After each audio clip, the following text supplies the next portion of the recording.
Howdy, eco-farmers. Welcome to the Acres USA podcast, a conversational podcast where we will explore sustainable farming, real-world regenerative practices, and the latest innovations and technology shaping the future of ecological agriculture with some of your favorite farmers and ranchers. This episode of the podcast is proudly supported by Azure Standard and American Farmland Trust, two organizations that are deeply committed to strengthening farms, building healthier food systems, and promoting land stewardship across the country. I'm your host, Taylor Henry, the owner and CEO of Acres USA. Now let's get into today's conversation.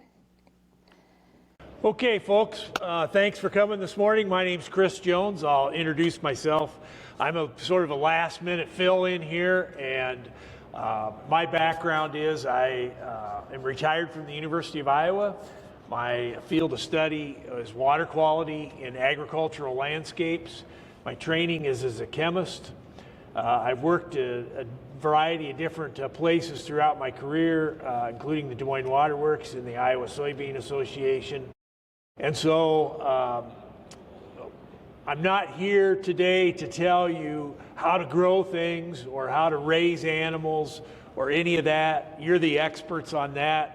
Hopefully the information that I give you here today will be an endorsement of what you're doing, and I'll show you some things that I think are wrong with production agriculture and how they've affected Iowa in a really negative way. And so we'll just dive into my slides here, and hopefully you can learn something.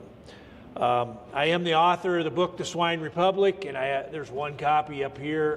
One of the folks in the room had one with them, and so if you're interested in that, these are essays about Iowa agriculture and water quality and environment and other topics. And I'm also write a Substack since I retired, and you can see it there, the address, where it is. And so when I talk about Iowa, I try to impress upon people that it's important to understand Iowa's geological past if we're going to understand its agriculture and its water quality. And the geological past is one of glaciation. We think Iowa has had glaciers intrude into the state about 7 times, but there's been 3 main events. The first main event being what we call the pre-Illinoisan period, where the entire state basically was covered with ice. This was from 2.5 million to 500,000 years ago. Then the Illinoisan ice sheet, which kind of inched into southeast Iowa there. And then the one we talk about the most, which is the Wisconsin period, where we had this tongue of ice come down from Minnesota and cover the north central part of the state. And so when we look at the glaciated landscape of Iowa and the type of farming that exists, this history of glaciation is important. And of course, before Europeans got to Iowa, this is what it looked like. We had about 20% of the state was covered with water, wetlands, primarily the pothole wetlands in the Des Moines Lobe area, about 70% in tall grass prairie, and about 5% in oak savanna. And of course, this stuff is all gone, right? And now we have crops. About 70% of our land area in Iowa is covered with crops, and this is an enormous number for an area the size of the state of Iowa. Excuse me. We still have some forest, especially in northeast Iowa and south central Iowa, and then pasture in south central Iowa. The other thing that's really peculiar about Iowa is we have almost no public land. Less than 3% of the state's area is in public hands, and so when we try to do conservation work in Iowa and try to improve water quality, we're always having to work on private land. And so this can be a real obstacle to improving the environmental condition of the state. Prior to settlement, we know the prairie streams were these shallow, clear water systems that spilled out into the floodplain very regularly. We had the perennial plants from the tall grass prairie on the stream banks. We had the clean water species, the smallmouth bass and pumpkin seed sunfish in these streams, and then the generalist species, the channel catfish. An important thing to remember here is the water table was very close to the surface. Then we got here, and about the same time that John Deere invented the steel plow, and we broke the prairie. And the other big thing we did in Iowa and in other parts of the Corn Belt also is we radically altered the hydrology of the state. And so much of Iowa is too wet to farm, and so we had to lower the water table to optimize conditions for row crop production. And we did that primarily over about a century.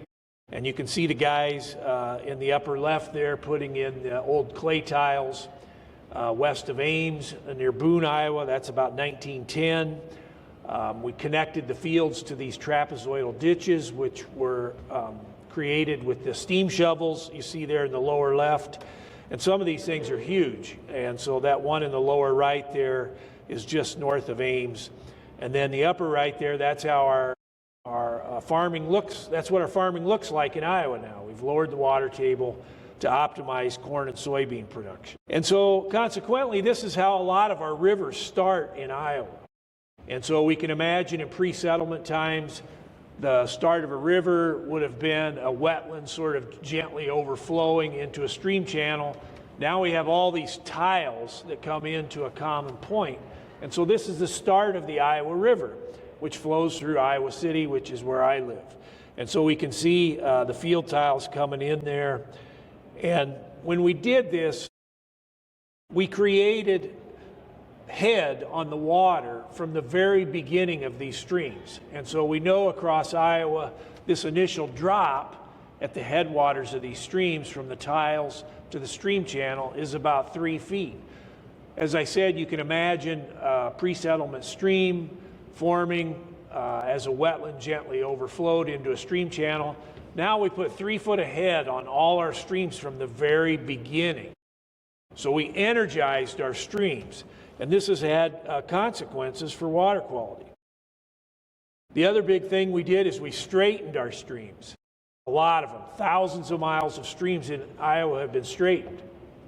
And so this is Walnut Creek in Jasper County, east of Des Moines. You can see the stream channel in 1930 in green, the stream channel in the present day in red. We cut the length of that stream stretch from 1,000 meters to 500 meters, so we cut it in half. But the vertical drop from point A to point B is still the same. So what have we done? We've energized that water by making it travel half the distance over the same vertical drop. And so what's happened is these streams have eroded downward, okay? And so when we straighten the streams, we use the spoils to levee the fields. The fields have been squared up to facilitate farming. They've been leveed so the water can't get out into the floodplain. And so the stream has eroded down. And so this is Walnut Creek, and these two pictures were both taken from the same spot. You can see that hill slope in the background. And this is no kidding. That stream can go from the top photo to the bottom photo and back to the top photo in 24 hours. A lot of that black dirt you see in the top photo, the first 6 feet of it has all been deposited since settlement. And so it's what we call unconsolidated in geology, and so it's really vulnerable to erosion. And so when that stream comes up really fast, it can access that loose soil and erode it, and you can see the sloughing stream banks in that top photo. And so this is how a lot of our streams now, especially in western Iowa, look. We can see a stream that's been straightened here. You can see the old meandering stream and how the stream channel of the straightened stream has eroded badly. At the same time we were doing this, we also straightened the Missouri River. And so this picture is in, I believe, Mills County, Iowa. And you can see the Missouri on the far left in 1923, the middle in 1947, and then in 1976, where we've smoothed out the meanders and divorced the Missouri from its floodplain. And what this did is it destabilized the outlets of these tributaries flowing west to the Missouri. And so consequently, we just got this epic erosion here near the outlets of these streams flowing to the Missouri River. Along with that, we dammed the Missouri River Basin all the way to its headwaters. And so we reduced sediment delivery from the Missouri. And so everybody's heard about the wetlands eroding down in Louisiana. That's because of all this hydrological modification that we did in Iowa and some of these other western Corn Belt states. And so in the light yellow there is the sediment transfer in 1800, and in the dark brown, that's the sediment transfer now. And so you can see how all this sediment has been cut off from the Missouri. Very little of the sediment reaching the Gulf was from the upper Mississippi and Ohio basins. Here's another diagram showing the same thing. And so this is the outlet of the Mississippi River, and we can see how the wetlands are eroding down there. And so we've cut off the sediment. We've got climate change, raising the sea level, also contributing to the erosion. And then we have subsidence. The coastline is sinking because of oil and gas extraction.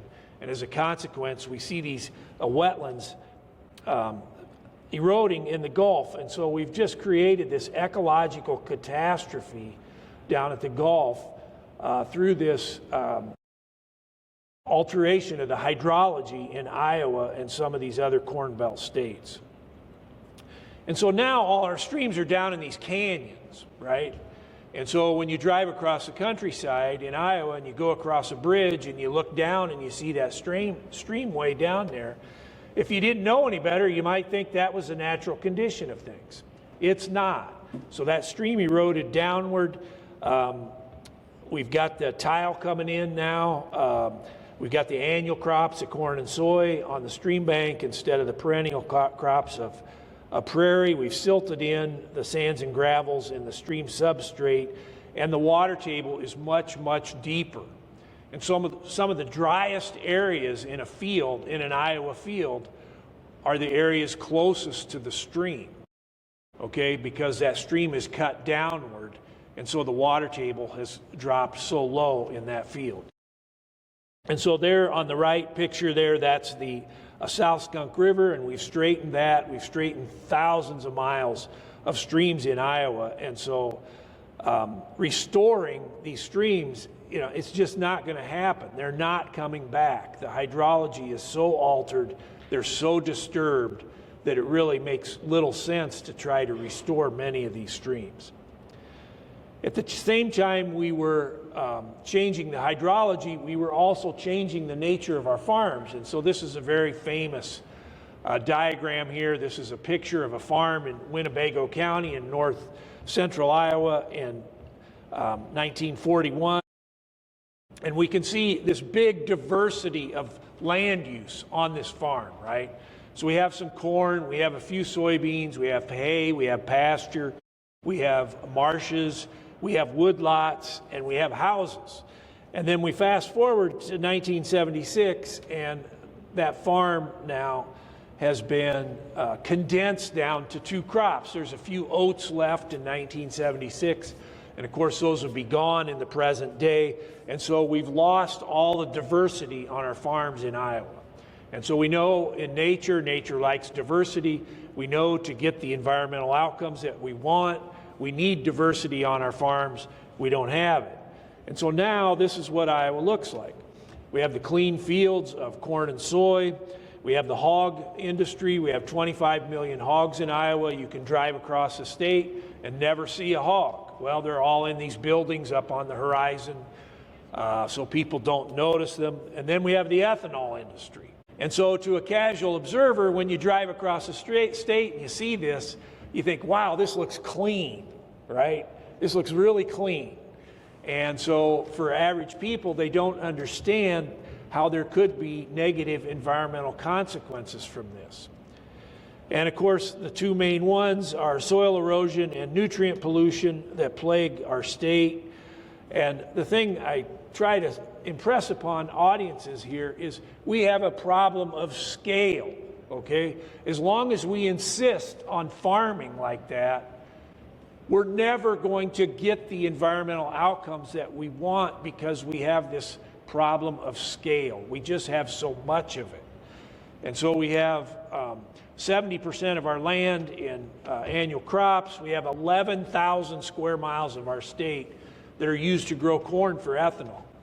And so we have 99 counties in Iowa about 20, an area size of 20 of those counties is just used to grow corn for ethanol.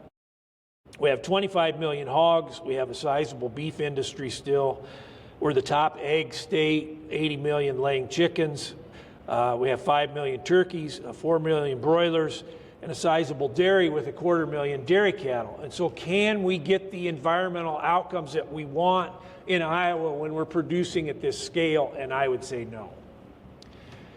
We hear a lot about from the industry how soil erosion has improved so much. And in fact, soil erosion did improve from about 1985 until about 2000. What happened in 1985? Well, we had conservation compliance in the Farm Bill that required farmers cropping highly erodible land to have a soil conservation plan. That, if they wanted to participate in the federal commodity programs, that worked. It did improve the clarity of Iowa water, but we really have not improved much since 2000. Soil erosion is still terrible in Iowa. We're still the worst state in the country for soil erosion. You can see there Iowa on the far left. And we've also done a great job of contaminating our drinking water. And so we have about 7,000 private wells in Iowa that have been contaminated with unsafe levels of nitrate since the year 2000. Thousands more contaminated with E. coli. About 1/3 of our public water supplies are vulnerable to nitrate contamination. And about 1/4 of Iowa drinks water that's been treated for nitrate. Hey all, here is a quick note from one of our sponsors, American Farmland Trust, who leads the conservation agriculture movement, focusing on the land, the practices used on that land, and the farmers and ranchers who steward the land. Working from kitchen tables to the halls of Congress, AFT's mission is to keep farms and ranches thriving. Since its founding in 1980 as a membership-based organization, AFT has helped permanently protect over 8 million acres of agricultural land, advanced regenerative farming practices on millions of acres, and supported thousands of farm families. Find technical resources, network opportunities, and more at farmland.org. Des Moines Water Works, we hear a lot about. Iowa's biggest city. The utility provides water for about 700,000 people now.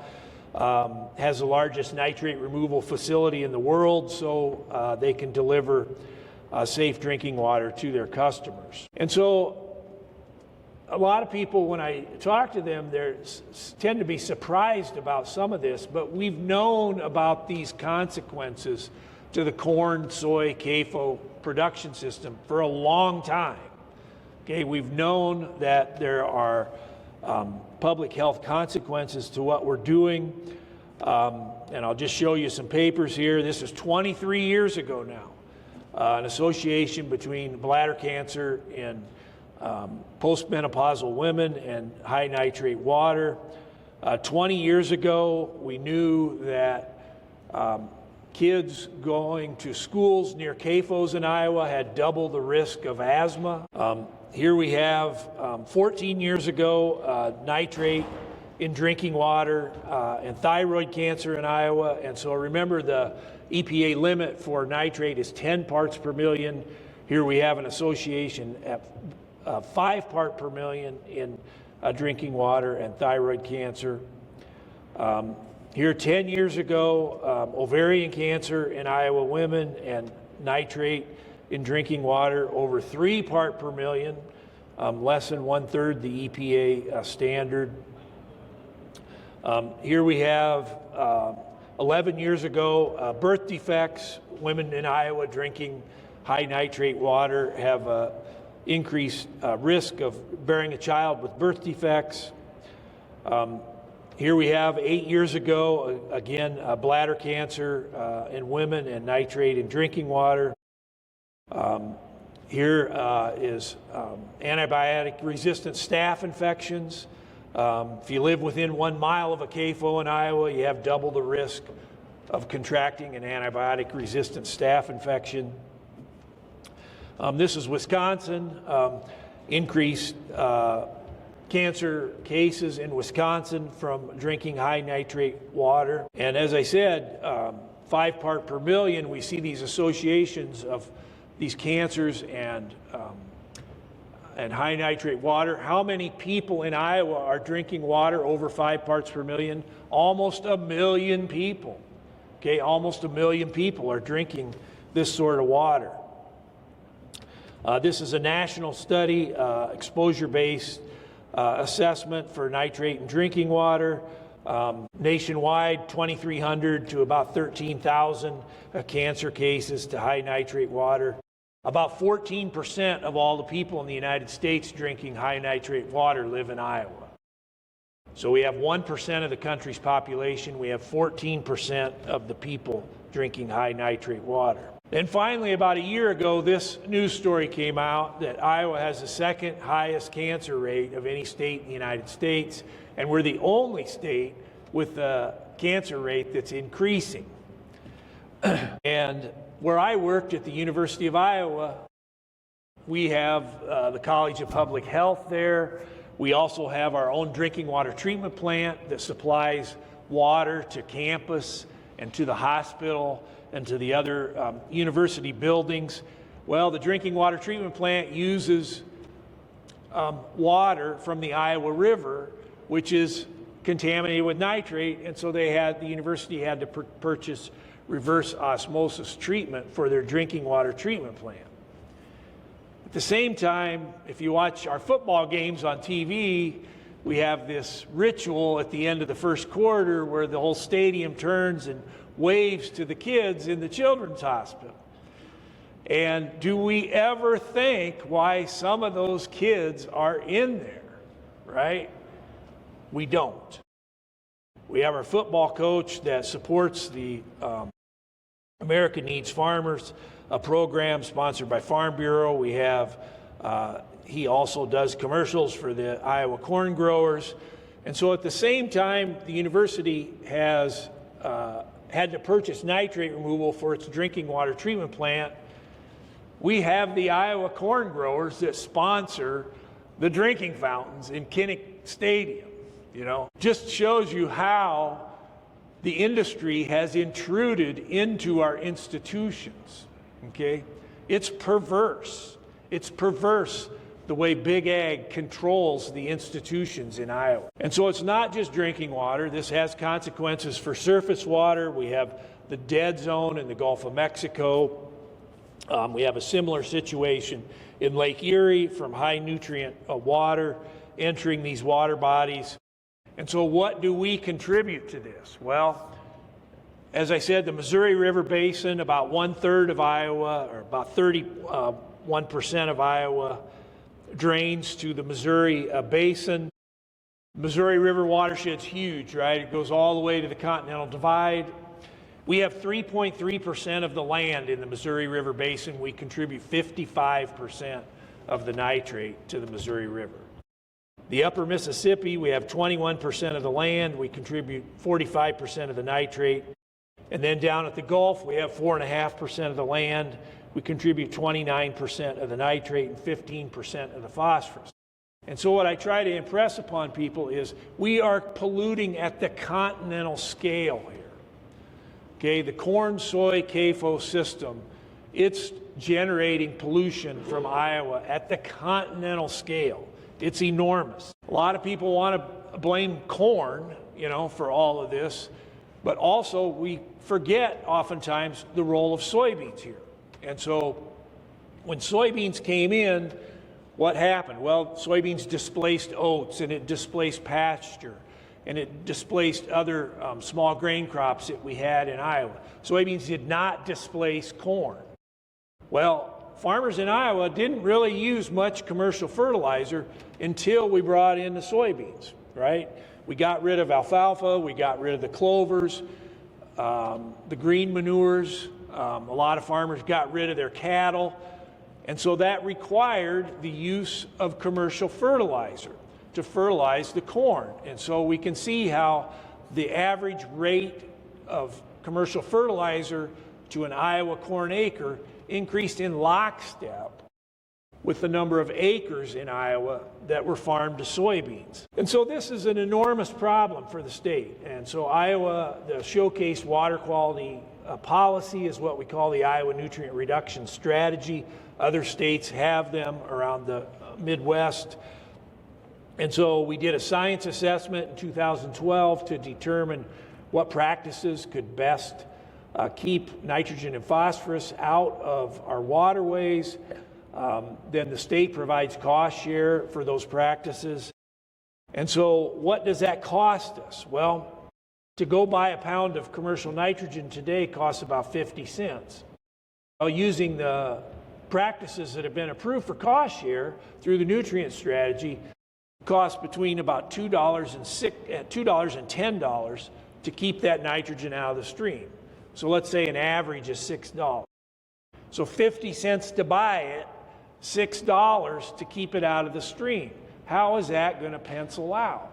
It's not. So our average statewide stream nitrate load is about 600 million pounds of nitrogen per year are lost from Iowa to the stream network. Nutrient reduction strategy has a goal of a 45% reduction. 45% of 600 million is 270 million pounds. And so using the cost in the literature to keep that nitrogen out of the stream using the practices that have been approved for cost share would cost us between $540 million and $2.7 billion a year just to reach our goal for nitrogen in terms of water pollution. There is not enough money for us to do that. It's a fantasy. It's a fantasy to think that we can solve this problem through cost share practices. It's not going to happen. We need a transformation of our farming to more diverse systems that will produce the environmental outcomes that we want. And so Matt Liebman is retired faculty from Iowa State. He's a friend of mine. Some of you may have heard of him. He spent his career studying this diverse rotation, 5-year rotation of corn, soy, oats, and 2 years of alfalfa. Compared that to a traditional corn-soy rotation. And in the extended rotation, the 5-year rotation, nitrogen fertilizer use was 91% lower than the 2-year corn-soy rotation. Herbicide use was 97% lower, so we almost entirely eliminated herbicides. And even so, the weed biomass was similar in the two systems. Soybean health was better, soil health better. Tile nitrate was 57% lower in the extended rotation versus the 2-year corn-soy rotation. So remember, the goal of the nutrient reduction strategy was 45% reduction. Here we have a 57% reduction, and it costs the taxpayer nothing, $0. Soil erosion was cut in half. Fossil fuel use more than cut in half.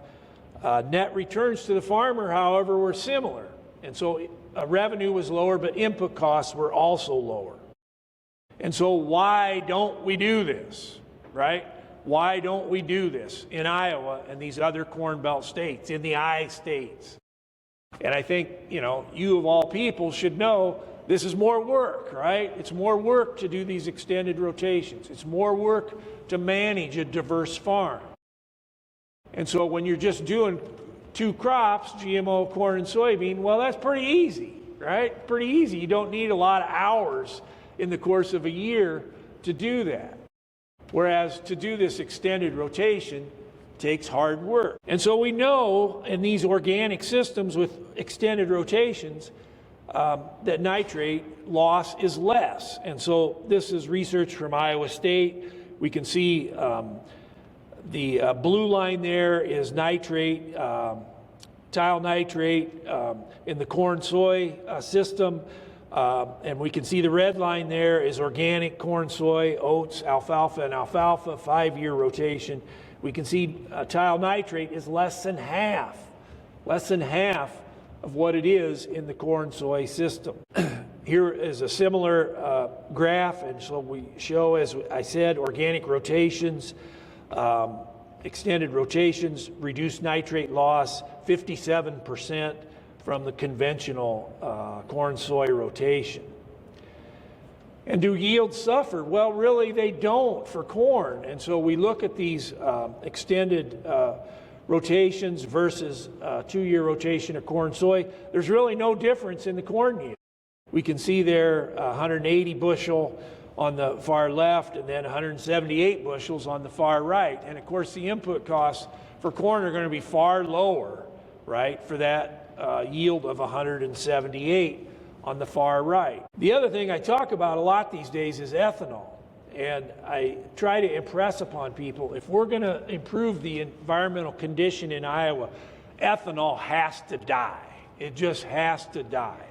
And so we see a lot of people in Iowa want to get into farming. There's a lot of young people that want to farm. Well, they can't. Why? Because they can't get access to land. Why can't they get access to land? Well, because it costs $27,000 per acre in some cases. Why is our farmland so expensive? It's because we've created this guaranteed market for corn through the renewable fuel standard. And so when we look at the average price of an acre of Iowa farmland over time, it tracks in lockstep with the amount of ethanol, fuel ethanol, that's produced in this country. Hey eco farmers, this is Taylor Henry with Acres USA. I hope you enjoy this podcast as much as I enjoy interviewing these folks. If you're serious about regenerative agriculture, I've got an incredible resource for you. You need to check out the Acres USA membership and magazine. You farm in the physical world and you deserve a physical printed magazine to match. Since 1971, Acres USA magazine has been the leading voice in ecological agriculture, delivering the best insights from regenerative farmers, agronomists, and researchers to help you farm profitably without toxic chemicals. Our membership included physical and digital copies of the magazine each month of the year, which has always been a standard for Acres USA, but we wanted to over-deliver on content.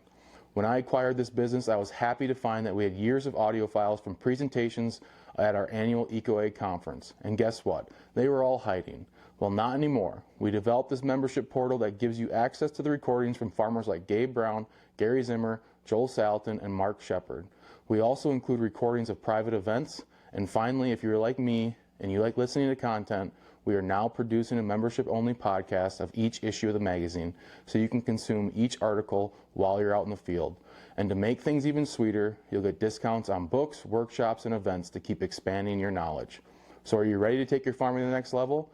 Join today for a ridiculously low price at eco-farming.com or see details in the notes. Why are we doing this? And think about this. The calories from the corn used to produce fuel ethanol, it exceeds the caloric requirements of every person in the United States. That's how much we are committing our farmland to this production of fuel ethanol. The renewable fuel standard also creates perversity in other areas of U.S. agriculture. You know, when I was growing up, the High Plains, that was wheat country, right? Now, western Kansas, western Nebraska, we're growing corn, right? We have ethanol plants in western Kansas and western Nebraska. We're irrigating that corn with the water from the Ogallala Aquifer. We're sucking it dry to do this, to do fuel ethanol. It takes 6,000 years to naturally replenish the Ogallala Aquifer. Why are we doing it? Then everybody's heard of the Colorado River running dry, right? We've heard Los Angeles and Las Vegas and Phoenix are going to run out of water. Well, think about this. Half of the Colorado River, half of it, goes to irrigate alfalfa. And, you know, so we're growing alfalfa in a desert, right? And that's a crop we could grow in Iowa and the other I states, you know, without irrigation. And so why are we doing this? Well, it's because we've got a guaranteed market for corn in the Corn Belt, and so it's easier to grow corn in Iowa than it is to grow alfalfa. We've heard the rationalization for ethanol evolve over the years. We've heard that, well, reduces carbon monoxide emissions. We've heard that it reduces dependence on foreign oil. We've heard that now that it reduces greenhouse gas emissions. Well, does it? Has this paper from the Proceedings the National Academy of Sciences, researchers from University of Wisconsin and Minnesota determined that fuel ethanol actually increases greenhouse gases 24% versus unblended gasoline. So why are we doing this? Okay, we're doing it for commerce, right? We have this system that's set up for commerce. That's why we're doing it. We don't have this system set up for food and environmental outcomes. As I said, we have 11,000 square miles in Iowa committed to corn production for fuel ethanol. That's about 7 million acres. What else could we do with those 7 million acres? And so I just use this as sort of a back of the envelope thought experiment. I know we don't have the infrastructure or the labor to support this sort of production, but it just gives you an idea of what we are sacrificing in Iowa to produce fuel ethanol. We could take those 7 million acres, we could take 1.1 million of them and grow all the dried beans for every person in the U.S. We could grow all the potatoes, all the apples, all the sweet corn, all the onions, all the cherries, all the walnuts for every person in the country and still have 5 million of those acres left. Okay? That's the sacrifice we're making to do what we're doing in Iowa. And so Iowa was once the top apple state, believe it or not. We were the #1 apple state prior to World War II. We were the #1 sorghum state. We were the #1 oat state. And so there's other things we could do that would produce better environmental outcomes and provide food and environmental benefits. And so the thing I preach is until Iowa agriculture is ready to embrace an alternative production system, the public ought to have a say in how the present system is operated. We indemnify it through publicly supported crop insurance. We have all sorts of other subsidy programs for the Iowa farmer. If they're not going to change and they're going to continue producing the pollution, then we ought to have a say on how that system is operated. For me, that means regulations. I think we need to ban cropping in the 2-year floodplain. We have 460,000 acres in Iowa in the 2-year floodplain that are cropped. Why are we doing this? Okay, we're not saving people from starving. If you've driven across Iowa, you can see we do a terrible job of buffering our streams. We need to have a law that buffers our streams. We need to ban fall tillage in these systems. And I know in some cases, especially in organic systems, tillage is a necessity. But in the corn-soy system, we know that fall tillage is not necessary to produce at a high level, right? We have fall tillage on our fields because it's convenient. It's not because we're trying to make nutrients available for the upcoming crop. It's just convenient. We need to ban that. We need to ban manure on snow and frozen ground. We do have some rules in Iowa, but they're riddled with loopholes. If we have snow on the ground on February 28th, we have tons of manure on that snow on March 1st. We need to get rid of that. Every person knows when that snow melts, those nutrients are lost to the stream network, especially if the ground is frozen.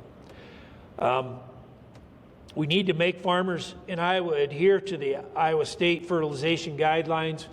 We know as an overall average, nitrogen inputs in Iowa are probably about 40 to 50 pounds per acre higher than what Iowa State is recommending for corn.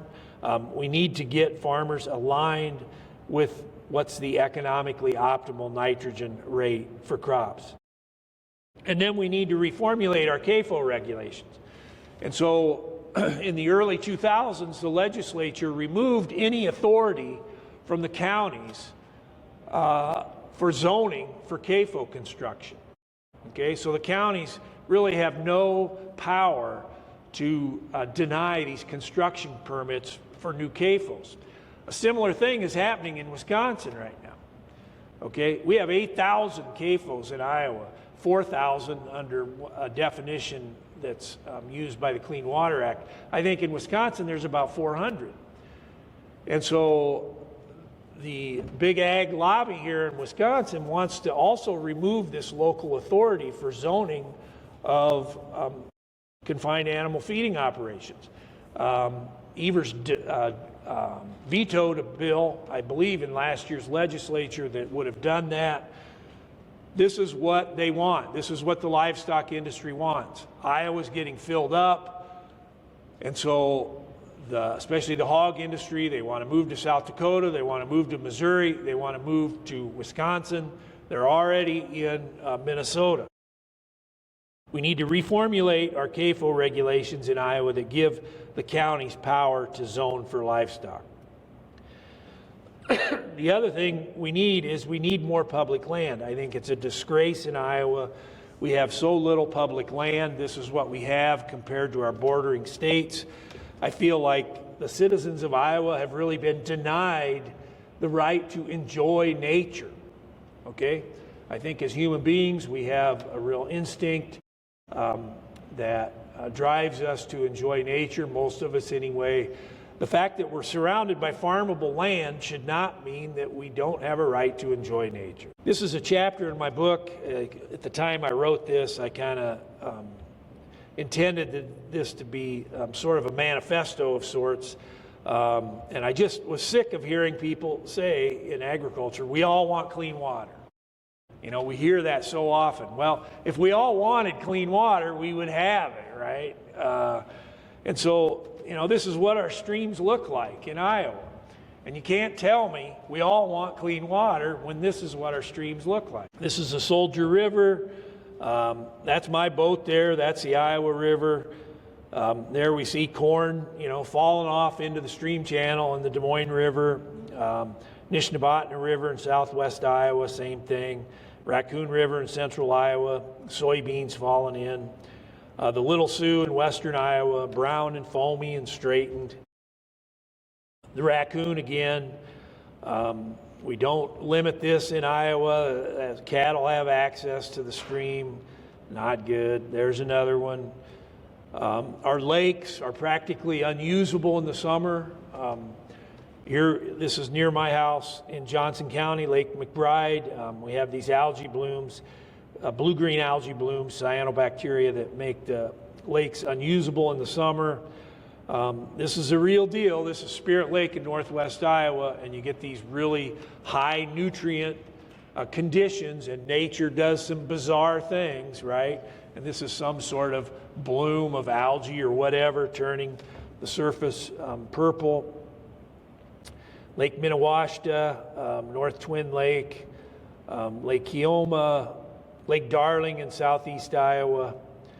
And here's Lake Darling again. And Lake Darling is a constructed lake. There was a guy named Ding Darling back in the 30s. He was an important conservationist. He was also an editorial cartoonist for the Des Moines Register. The state park and the lake is named after him. We've restored it twice. Was restored most recently in 2013 at a cost of $16 million to the taxpayer. Here's what it looks like already. You know, so why do we tolerate this in Iowa? Why do we tolerate this? And so I come up here to Wisconsin a fair amount to speak to groups, and I tell people, look, this is what's going to happen if you don't be diligent about these things and the farming systems that you want. And so ultimately, the question for us is, what do we want our production systems to look like? Do we want a system that's designed for commerce, which is what we have in Iowa, or do we want a system that's designed for human nutrition and environmental outcomes? And I think the average person on the street would say we want the second thing, right? And I think a lot of young people that would like to farm would also say, yeah, we want the second thing too. But we have this entrenched landed gentry in Iowa that's supported and enabled by big agribusiness that just keeps things from changing, even though the enthusiasm for change is high. but we just don't know how to make it happen. The journey of trying to eat healthier foods it can be a very complicated one. Sometimes the complication is just as simple as, where do you find the right foods? And one of the things that is incredible about Azure is that they've taken that complexity and really simplified it. Everything you get from Azure is, clean food. Just the simplicity of it, to have that is amazing. For more information, visit azurestandard.com. This map is in my book. When I did this, I had no idea at the time this would be the most significant thing I did in my career, maybe. But anyway, these are all the watersheds in Iowa, Huck 8 watersheds. There's 56 of them, an average area of 1,000 square miles. I looked at the livestock populations in each of those watersheds. I used literature values for the waste that they produce and converted that to a human equivalent. And so here's the human equivalent fecal material that we have in all of our watersheds in Iowa. And so, manure is a good fertilizer, and we want to encourage that, but can we get the environmental outcomes that we want when we're producing at this scale? Okay? And I just would suggest to you that we cannot. So that's my last slide. I'd be happy to answer any questions, have a discussion, whatever you folks want. Yes, ma'am. So I presented at the Iowa Organic Conference just last week, right? That was the Monday before Thanksgiving. So the commercial's about 2.2 billion, I think, last year, and manure. So we think in terms of, I'm not talking about applied, I'm talking about generated here. We think livestock generates about 40% of what the commercial is. And so what actually makes it to the field is going to be something less than 40%. Probably another 1.5 billion generated, right? And so you look at these curves of yield versus rate, right? And they flatten out. I know, but that's what we have to work with, but they flatten out. Yeah, right. Look, you're preaching to the choir on that one. Why do we do it? It's because we've prioritized that one last bushel, right? So when you look at those scatter plots from the N rate calculator, which Illinois uses and which Iowa State uses, there's no trend on those scatter plots. Yeah, and so there's some people getting great yields with 0, and there's some people getting terrible yields with 200. And so, look, what we need is a different system. We need a system that has resilience, right? And so the corn, soy, you're never going to have resilience with only 2 crops. You're just not. But it's easy. You can work 8 weeks out of the year and do it. And they do. So when you're talking about nitrogen, you are talking about carbon. Because where does nitrogen come from? It comes from natural gas, right? We use natural gas to produce anhydrous ammonia. And so when you waste nitrogen, or when it escapes from your farm and it goes down to the Gulf of Mexico, there's a greenhouse gas component to that, because we use natural gas to produce that anhydrous. That's how we make it, okay? We also put fossil fuels to drive the tractor across the field to apply it, right?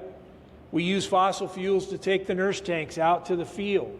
So when we're talking about nitrogen and nitrogen loss, we are talking about carbon. The other thing is, when you look at the greenhouse gas footprint for U.S. agriculture, what is the biggest component of that? Does anybody know? It's nitrous oxide. It's nitrous oxide. And so nitrous oxide has 300 times more greenhouse gas potential than CO2. 300 times more. And so when we apply anhydrous to a field, yeah, some of it gets converted to nitrate and gets sucked up by the plants, but some of it doesn't get all the way to nitrate. Some of it gets oxidized only to nitrous oxide, which is a gas, and it goes off into the atmosphere. That is the #1 greenhouse gas contribution from U.S. agriculture, is nitrous oxide. So So the devil's in the details, right? When you try to align the farmer with the recommended amount or the appropriate amount, whatever term you want to use, the devil's in the details. How do you police it? How do you regulate it? All that. And so we have 85,000 farmers in Iowa. Is it practical to be out there regulating the nitrogen application for all of them? No, it isn't. It isn't. So how do we get the behaviors that we want? Okay? And so one way in this country is taxation, right? We know cigarette smoking, right? How did we get a lot of people to stop smoking? Well, we taxed the hell out of cigarettes. And so can we get the behaviors that we want through something other than having a cop out there, regulating what they do? And so I would say that we can, right? We can get creative about this to get the behaviors that we want. Now, do you hurt the small farmer? Do you hurt the guy doing the extended rotation with some of these, regulations, if we want to call them that? You might, and so that's why you need to get creative to get the behaviors that you want. So one of the big things is we have people farming so many acres, right? I had a farmer flat out tell me, look, you can't do conservation with a 54-row planter, right? You can't drive around stuff. And if you're farming thousands of acres, look, you don't have time to fart around with all this other stuff, cover crops, variable rate, all that. You got to get out there and you got to get it done, because the risk is not getting the stuff planted. And so we need land reform, right? We need land reform that's going to get farmers back to farming areas where environmental outcomes can be realized, all right? And so there's lots of things we can do other than just have a cop there, monitoring the nitrogen application. Yes, sir. This year's 50th annual Acres USA EcoAg Conference was one for the record books, and now you can relive many of the inspiring moments. The 2025 EcoAg recordings are now available for purchase, featuring all keynotes, breakout sessions, and other expert presentations from the nation's leading ecological ag thinkers and practitioners, such as Gabe Brown, Joel Salatin, John Kemp, Nasha Winters, and Dr. Don Huber, and many more. Whether you're a farmer, rancher, educator, or ag professional, these recordings put the best of sustainable agriculture at your fingertips, so you can learn at your own pace, revisit ideas, and take your operation to the next level. Don't miss out. Head to our conference.acresusa.com and get your complete set of the 2025 EcoAg recordings today. Your soil, your farm, and your future will thank you. Look, who's our Secretary of Agriculture, at least for another month? Tom Vilsack. You're talking about Tom Vilsack here, basically. Tom Vilsack, it's been demoralizing for me to see Tom Vilsack as Secretary of Agriculture for another 4 years. Demoralizing. And he came out with the carbon smart stuff. They put $3 billion into these climate smart practices. We will not talk about emissions, right? We will not talk about emissions. He won't touch it. Well, why? Because if you talk about emissions, then you got to start talking about, consumption, how much fuel they're consuming, how much nitrogen they're buying and applying, all these other things, right? And so we don't talk about emissions because it's, as you say, people want to sell stuff. And so we're afraid to tread there, okay? And so I will be so glad to see Tom Vilsack gone from, the Iowa scene. I just can't tell you. Yes. So, our approach to conservation in the United States historically has been, cost share programs through USDA, try to inspire farmers to adopt with cost share. And there was some early success with soil conservation, but especially for nutrients, that approach has failed, right? It has failed miserably. But we keep trying it, we keep trying it, we keep trying it. And this is just the truth. In terms of water quality, the history of these things in the United States is that they're resolved in the courts. That's just the truth. And so I'm part of this group driftless water defenders, and so we want to use, excuse me, use the courts to try to get the environmental outcomes that we want in Iowa. No, we're just in Iowa right now. So we're brand new, and there's only 3 of us, and so we're starting small, but we're trying. So if you're interested, also I should say this book published by the Johns Hopkins Press, I wrote a chapter in here. I get no money from this, but it's a good resource for livestock production and environmental and public health outcomes. This that Rita was mentioning is an editorial in the Cedar Rapids paper that I wrote with one other guy. Jim LaRue is his name. He's an attorney in Iowa City. We're proposing that Iowa have a constitutional amendment that grants citizens a right to clean air and clean water. This is not unprecedented. I believe three other states have this. And so this is an example, I think, where we've kind of said that, look, we're done with cost share programs to try to affect change here. We have a colossal problem with pollution from agriculture in Iowa, and so we need a different type of thinking. And so this is part of our thinking now. And so if you're interested in this, there's a few copies up here. I did, yes. And I really appreciated the one that just got pushed out. Yeah, thanks. So a lot of farmers in Iowa, they say, oh, you hate farming or you hate agriculture. No, that's not the case. I hate the pollution, right? And so I'm from Iowa. My ancestors farmed. We settled in the early days. And so, we're always going to grow stuff there, right? It's the best place on earth to grow stuff. So it's dumb to think we're not going to do that. But I also think it's dumb to do what we're doing, right? We're wasting the best place on earth for these really sort of luxury economics, I would say, and we're creating this pollution in the process. And I need to, I think the state really needs to have this soul-searching exercise. So clearly there's some people in government that do not like ethanol and do not like the renewable fuel standard. I think most of them, it's for parochial reasons why they're against it, but you see some genuine opposition to it. This Thomas Massey from Kentucky was being mentioned as the Secretary of Agriculture for a while, and he's been very vocal about being against the renewable fuel standard. He's been pretty vocal about big agribusiness taking advantage of farmers and so forth, and so I had some hope that he might get that job, but he didn't. And so, how the Trump administration goes with the renewable fuel standard and ethanol and some of these other schemes like this carbon pipeline thing we got going in Iowa, it's going to be interesting to see what he does because, our governor, Kim Reynolds, endorsed Ron DeSantis. And so, Trump has a history of taking retribution on people, and so whether that happens with Iowa or not, I guess we'll see. So I got the flashcard back here that time's up, and so I'll be happy to talk to anybody that wants to talk to me. All right, that wraps up this episode of the podcast.